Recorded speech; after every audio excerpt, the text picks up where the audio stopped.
I can tell by your questions, your hard head. Squad 91, engine 93, rescue 91. See, you're not very good. Please, just like, Lord, just like, don't take my brother from me. And you stood much too long in the rain. Sorry. If you reach out to Squad 91, you're responding at 2022. reach out to the door is See my brother, sister, mom, dad, and because of me, the pain that I put them in, for the rest of my life, like my family, I'll take a bullet for any one of them. If you reach out to Jesus, he's gonna reach out to you.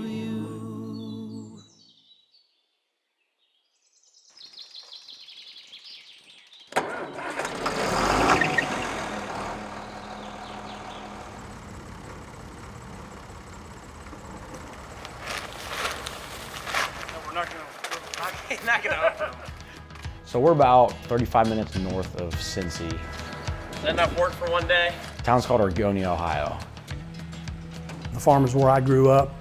There's nothing like being a farm boy and living in the country, and nothing like working for your father and side by side, and a real family business. We could lift a hay bale. Dad had us out there working.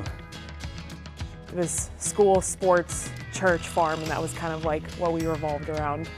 Tyler and Casey, the older two, were very easy kids, very compliant, very well-mannered, very well-behaved, and Trey was not.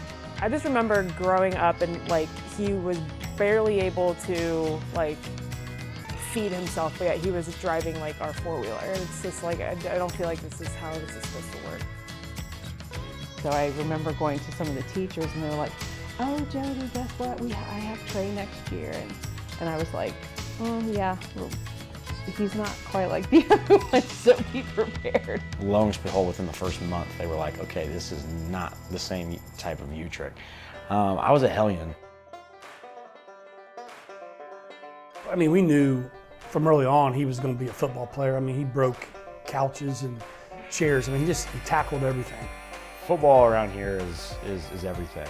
This is what brings this community together. If you're not at a football game on Friday night, what are you doing? Football is everything at Massey. It's just, I mean, it's a lifestyle. We had no towns in Clinton Massey, so the football field is the community, and that's where everybody goes to Friday night lights. If you want to see a community come together, come to a Friday night football game. And if you started on Friday night, you were the dude.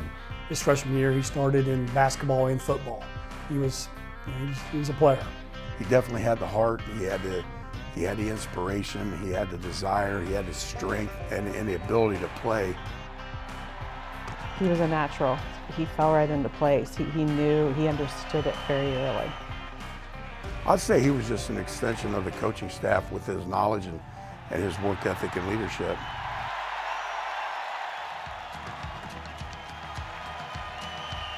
He wanted to play Division I football. And I mean, he just didn't talk about it. He did what you need to do to get there. I had Tommy Tuberville write me a handwritten letter from Cincy. I had stuff from Purdue, Kentucky, and then it wasn't until later that kind of Ball State came into the picture. And I came up for a visit and I fell in love with the place. Traveling shoes, traveling shoes.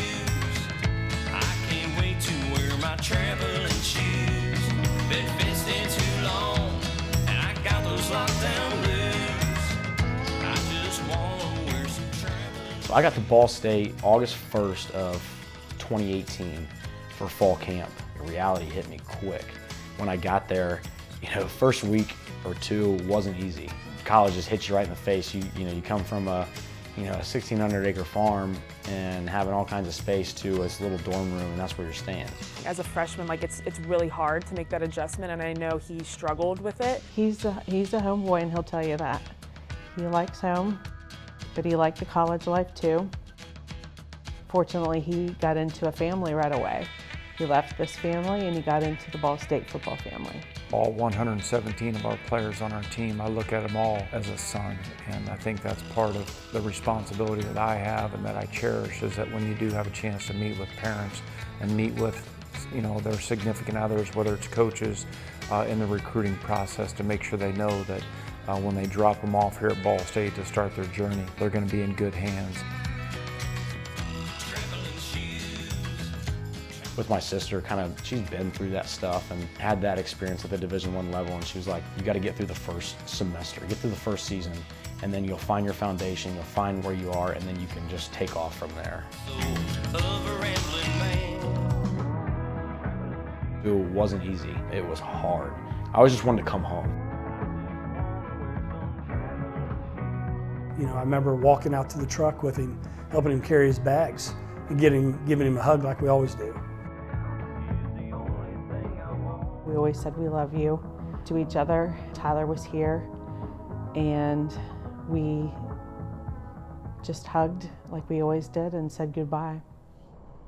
Do you ever think that could have been the last time you hugged him? Never. Never. Never in a million years, no. No mother does. Squad 91, Engine 93, Rescue 91. A vehicle crash with injuries, 4018 East Route 73. It was just kind of a cold, miserable winter day. I remember it being rainy and cold, not cold enough to snow, just kind of stuck there in between. Battalion 91 responding. I had left the house like I do every time, tell the fam bye, tell them I love them. I go about 2 or 3 miles, I just get to this point where there's kind of like a valley. I just remember kind of hitting my brakes, and I was going about 50, 55. And the minute I hit my brakes, my back end just started going out. For a little while, I thought I had control of it. It just sounded like a bomb went off in the car.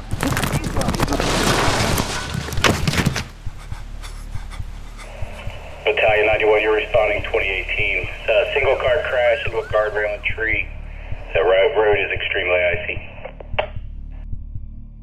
On scene, single vehicle crash with entrapment. The driver was pinned between the truck and the tree, and when they got on there and they read the license plate and I heard the return, it comes back to Trey's dad, Daniel Uetrecht.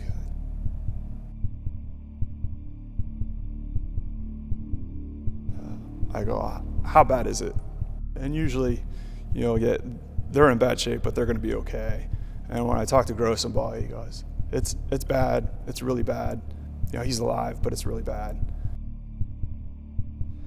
I remember thinking at first I saw his heart, because I saw this like quivering motion inside the wound. But you could definitely see an organ, and then it was just a big pool of blood, and then it was like the grain of the skin kind of pulled apart, separated. The first thing we really needed to focus on was just packing that wound and controlling the bleeding.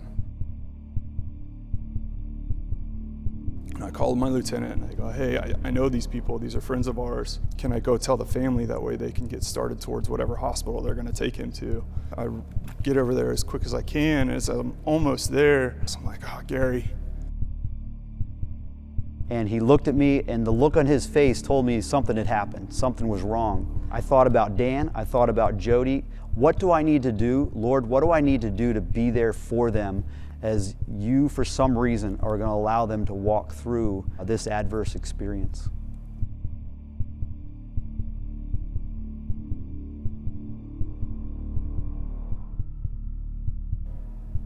I didn't really know what to say, so I go around to the back door and I bang on the door. And I remember I was sitting right there and heard the knock on the door. I didn't think anything of it. Dan comes around the corner, and you can see he's surprised to see me. And because I'm sorry, he goes, Tyler's been in an accident. And I knew it wasn't Tyler, because Tyler was here. We'd all eaten supper together. Casey and Tyler were here, so I knew right away it was Trey.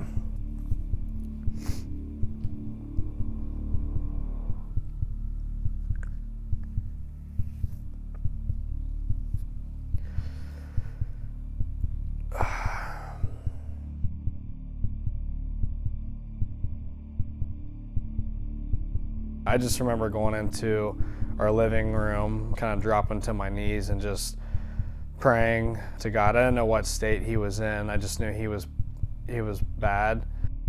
I think the profound thing was, he was telling us, just let him go. He's in Jesus' hands. Just let him go to Jesus. He probably told us that, I'd say 4 or 5 good times. He was pretty adamant that he was just ready to go.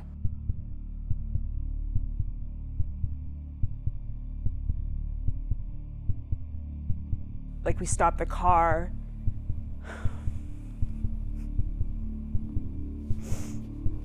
And then we saw the truck just wrapped around the tree. There was a highway patrolman there, and I said, I'm the father of Trey Uetrecht. He had the accident, and I said, I need to get to the hospital. He goes, yeah, we'll get you through. And I said, is he okay? And I remember this as clear as a bell. He goes, well, they haven't told me he's died yet. Please, Lord, don't take my brother from me.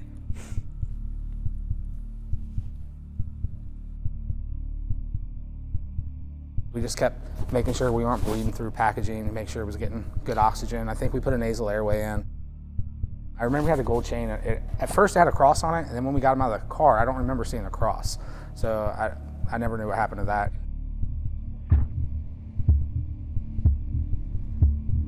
When we got to the emergency room, it was this very cold, white, sterile room, and there was Trey. It's like, that's not Trey. Trey doesn't lay down. He's larger than life. So I remember just stroking his hair, and I remember bits of glass still in his little short, stubby hair, and everything I said, he responded with, I love you, Mama. I love you, Mama.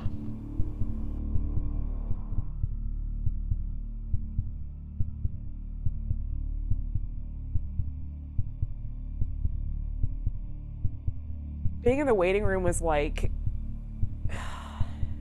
if there was a hell on earth, it felt like it. Dr. Gilkinson, who was the lead vascular surgeon, came out. This was 1 o'clock in the morning maybe, and she was just blood covered. And it wasn't like she came over to just Dan and I and the family. She came over to all of the Massey community, like we were all one family, and she was talking to all of us, and she said, I stopped the bleeding. Then I realized, I'm like, my gosh, he could bleed out. He could have died, and she just saved his life.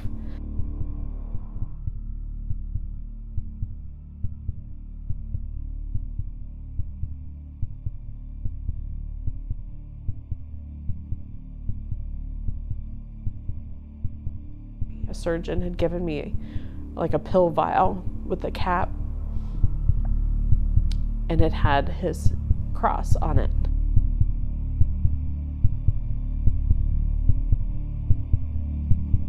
And she said this was actually embedded right over his heart. I knew that cross meant something for him to wear. It wasn't just wasn't a decoration for Trey. It was a purpose for him. God, I think it was spiritual warfare that night. I think that scene, I think the devil wanted him, and God wasn't going to let it happen. It was a battle. It was a battle, and I believe the devil tried everything that he possibly could to take him. And it would have wrecked this community, it would have wrecked this family. And God had different plans.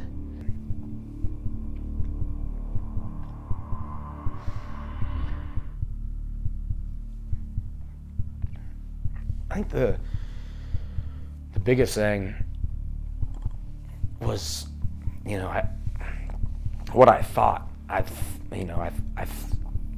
I had fought the good fight, and when I woke up, I was just mad.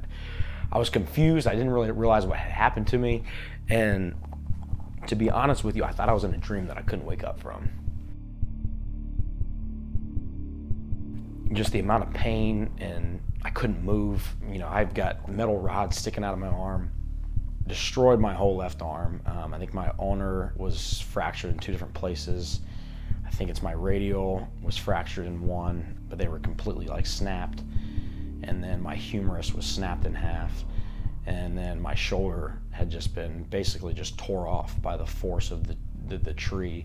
And then that had caused just a massive hole in my chest. And on that side, I think I had 4 or 5 broken ribs. And then I broke my back in like 3 different places. It might have been the 5th, 6th, 7th day. The coach knew, and 2 other coaches came. And I knew, you know, that Coach knew was special, and that, you know, he just didn't want my son to be care about him as a player, but as a man. Whatever takes place off the field, if there's challenges, we're going to be there for him. We want to help him through that, and I wanted to make sure he knew whether, you know, he was still a young player and he really, you know, hadn't found his way yet on the football field, but I wanted him to know how big of a part of our family that he was, and that we were going to be there for him. Hey Trey, this is Tim Tebow. I just wanted to make this video to hopefully encourage you. I know you're going through a really tough time right now, and you're facing obstacles you could have never even thought of or imagined, and I can only understand the weight that's on you right now, but I also know that you're someone of faith, and that's what's pulling you through right now. And I just wanted to encourage you that God loves you, and He's got a great plan for your life. It was kind of the boost that he needed when I think he probably was at his lowest. You know, and I believe men, we're supposed to love too, but, you know, we protect and provide. And you know, I couldn't protect him. I didn't protect him. I couldn't take the pain away from him. I couldn't do anything. This doctor was talking to our son about prosthetics and amputation. In that moment, I just blew a gasket. And I'm like, what the fire are you doing? It crushed me at the time. I've carried this thing around for how long and been in all this pain, taking all these pain pills for what?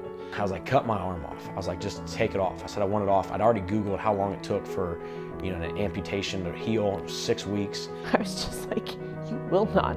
I was just just super angry. And then the biggest, I was like, why me? Like, you know, why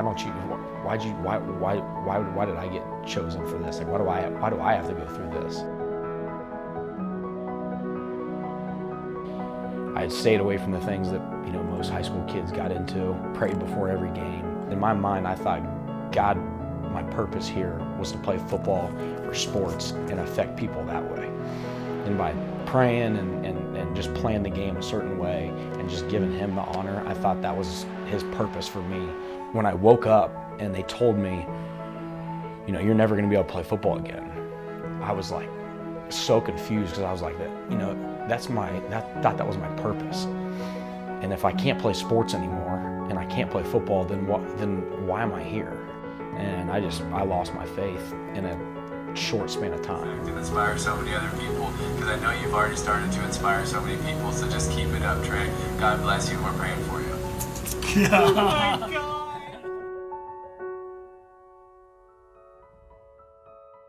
Judy was his nurse. She was just a wonderful lady. She's a tough lady. We honestly just hit it off from the jump. She just treated me like her own. I mean, I'm telling you, like, with my back being like broke in multiple spots and not being able to really move, I would hit my button every hour, 2 hours, just to have her just try to move me. And she was there every time. I watched her just love on him. I mean, they just had something special right from the get-go. And I was like, you're good. You just take care of him, nurse my son back to health, and I will love you. We just became really close, and it was almost like a mother-son, mother-grandson type of relationship. I can count on one hand how many times she would have a connection, and that would be twice.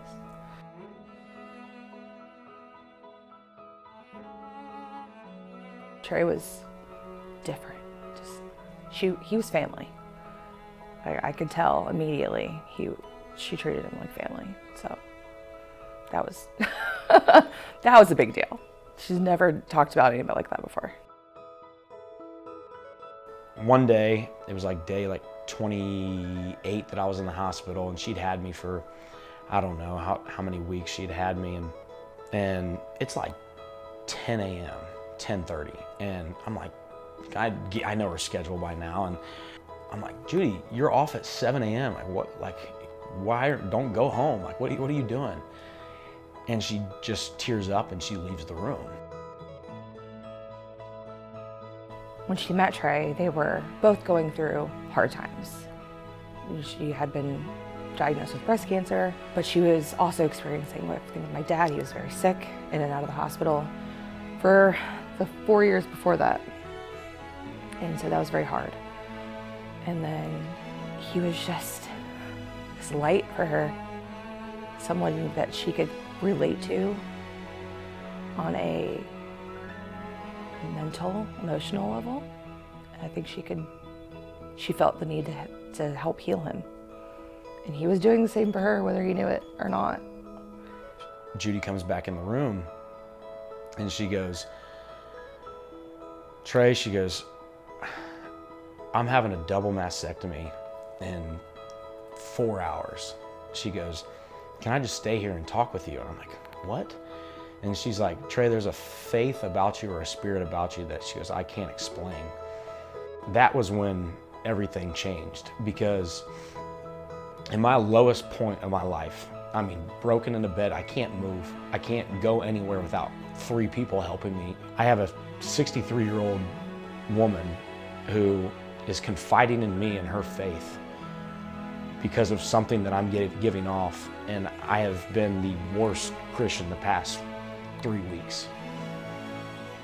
And for me, that was the turning point of my faith, my recovery, of everything, because I realized I don't know what his plan or purpose was for me at the time, but seeing her confide in me and see a spirit or a faith in me, realize that, you know, my purpose isn't playing football anymore. My purpose is maybe changing people's lives or helping people through my story. God had a plan. I knew it was going to be for his purpose. And I didn't know what it was going to look like. But I think it was in that moment that the trajectory of his life changed. I think he knew, you know, his moment of why me and why did this have to happen to me when my life was going to be a football player and a Division I college athlete, that completely just went away with Judy. I think he knew. I think that's when he figured out my story, my pain.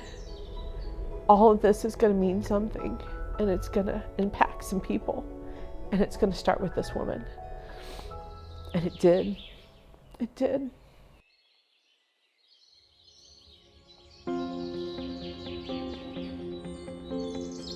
It was a tough month, and at that time, it was the only time earlier I'd seen Trey cry. We were out there, and he was walking, and the arm was just dead weight, would not work, and he said, "I want it off, Dad. I want it off. I can't do anything." I tried to keep a positive attitude, but it was one of those days. It was not a good day. So Dad's like, "What do you want to do?" Like, he just wanted to get me out. He's like, "You want to go fishing?" Like, I hadn't even been out of the house. Like, I'd walked, but I had not been in a car since, other than going to like a doctor appointment. So for him to be like, "Do you want to go fish? Do you want to go, you know, do this, do that?" I was like, my eyes kind of lit up, and I was like, "Dad, I don't want to fish. Like, I just want to go back to Ball State." I said, "I just want to see my family. I want to see Coach New and all my brothers." Doing, man? How you feeling? Thank you.